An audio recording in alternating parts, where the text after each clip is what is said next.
મહાદેવ મહાદેવ હર હર મહાદેવ. તો આજે દીવની અંદર ગંગેશ્વર મહાદેવનું મંદિર આવેલું છે.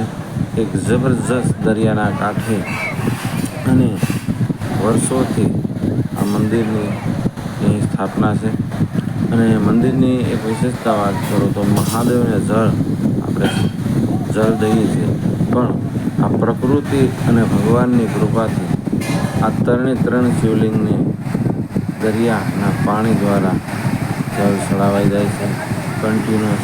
તો જે મહાદેવને જળ ચડાવવાની જે પ્રક્રિયા છે એ અહીંયા કુદરતી રીતે મળી જ જાય છે એમ કહીએ તો એક વિશેષતા છે. આ જોઈ શકો છો, ગોઠણે ગોઠણે પાણી હોય છે શિવલિંગના નજીક જે દર્શન કરીએ અને સતત ચાલુ જ હોય છે, જે મોજા આવતા હોય છે કુદરતી રીતે. તો એ એક વિશેષતા છે, કારણ કે ભાવ દરિયાની કાંઠે છે આ મંદિર.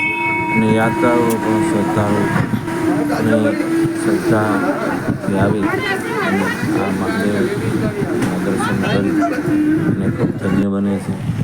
અને એક દરિયાના કાંઠે દીવ એટલે તો કંઈ ઘટે નહીં. તો એ પણ દરિયાના કાંઠે મહાદેવ બિરાજમાન હોય અને એ જે દર્શન અને એ માણવા લાયક સ્થળ છે ગંગેશ્વર મહાદેવ. તો ખરેખર ખૂબ ભીડ પણ હોય છે, કારણ કે દૂર દૂરથી લોકો આવે છે અને દીવની તો મુલાકાત લે છે, પણ આ ગંગેશ્વર મહાદેવ ખૂબ સારી દર્શન કરી.